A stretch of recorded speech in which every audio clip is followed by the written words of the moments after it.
కాశీనగరంలో గంగానదికి దగ్గరలో ఒక జ్యోతిష్యుడు నివసిస్తూ ఉండేవాడు. నిత్యం స్నానం చెయ్యటానికి గంగానది దగ్గరికి వచ్చి స్నానం చేసి వెళ్తూ ఉండేవాడు. అతనికి బ్రహ్మ రాసిన రాతను చదివే విద్య తెలుసు. ఒకనాడు గంగానది దగ్గరలో ఒక మర్రి చెట్టు ఉన్నది. ఆ చెట్టుకి దగ్గరలో నడుస్తూ ఉండగా కాలికి పుర్రె ఒకటి తగిలినది. దానిని చూసి, ఛీ, ఎదవ పుర్రె, ఇప్పుడే తగలాలా, మళ్ళీ స్నానం చెయ్యాలి అనుకుంటూ పుర్రెని కాలితో తన్నబోయాడు. పుర్రె తలుక్కుమని మెరిసింది. అది చూసి, దీని తలరాత ఏమిటో ఒకసారి చదువుదాం అని చేతిలోకి తీసుకొని దాని నుదిటి రాతను చదివాడు. వీడు జీవితాంతం కష్టపడతాడు.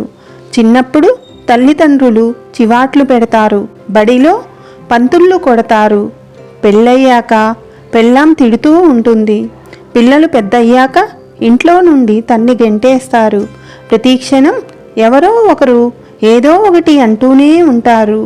డబ్బు అనేది తన చేతిలో నిలవదు. ఎవరైనా దయతలచి ఇచ్చినా వెంటనే అది పోతుంది. బ్రతికినంతకాలం కష్టాలు పడి పడి చస్తాడు. వీడు చచ్చిన 500 సంవత్సరాలకి వీడి పుర్రె ఒక స్త్రీ చేతిలో అవమానం పాలై మోక్షం పొందుతుంది అని ఆ పుర్రె మీద బ్రహ్మ తలరాత రాసి ఉంది. అది చదివి బ్రతికి ఉండగా అవమానం అంటే పర్వాలేదు, చచ్చిన తర్వాత కూడా పుర్రెకి అవమానం ఏమిటి, బ్రహ్మకి అసలు బుర్ర ఉన్నదా అని ఆ పుర్రెని విసిరివేయబోయి అసలు అవమానం ఎలా జరుగుతుందో చూద్దాము అనుకుని దగ్గరలో ఉన్న మర్రి చెట్టు తొర్రెలో ఆ పుర్రెను దాచాడు. నిత్యం స్నానం చేసే ముందు ఈ మర్రి చెట్టు తొర్రలో ఉన్న పుర్రెను చూసి పలకరించి వెళ్ళేవాడు. ఇలా కొన్నాళ్ళు గడిచిన తరువాత బంధువుల ఇంట్లో వివాహం ఉంటే ఒక 10 రోజుల పాటు ఆ వివాహ మహోత్సవాలలో గడిపి వచ్చాడు. ఎప్పటిలాగానే స్నానానికి వెళ్తూ పుర్రె సంగతి గుర్తు వచ్చి మర్రి చెట్టు దగ్గరికి వెళ్ళి తొర్రలో ఉన్న పుర్రె కోసం చూస్తే అది కనపడలేదు. చుట్టుపక్కల అంతా వెతికాడు, కానీ దొరకలేదు. మర్రి చెట్టు తొర్రలో పుర్రె ఏమైపోయింది అనుకుంటూ స్నానం సంధ్యావందనం చేస్తూ ఉన్నాడు. కానీ మనసు మాత్రం దేనిపైన నిలవటం లేదు. ఎప్పుడూ పరధ్యానంగా ఏదో ఆలోచిస్తూ ఉండేవాడు.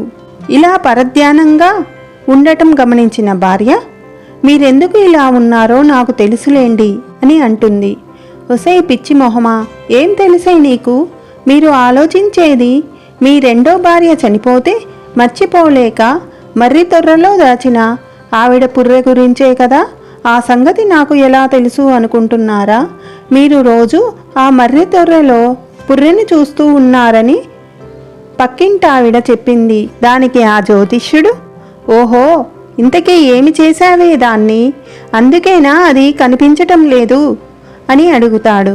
దానికి ఆవిడ, అది నా సవితి పుర్రె అని తెలిసి కోపం పట్టలేక ఇంటికి తీసుకువచ్చి వేడి వేడి నీళ్లు మరగబెట్టి దాని మీద పోశాను.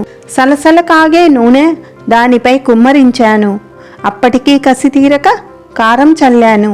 అయినా కోపం తీరక రోట్లో వేసి రోకలి బండతో పచ్చడి కింద కొట్టి పిండి పిండి చేసి గంగలో కలిపాను అని అంటుంది. అప్పుడు జ్యోతిష్యుడు జరిగిందంతా చెప్తాడు.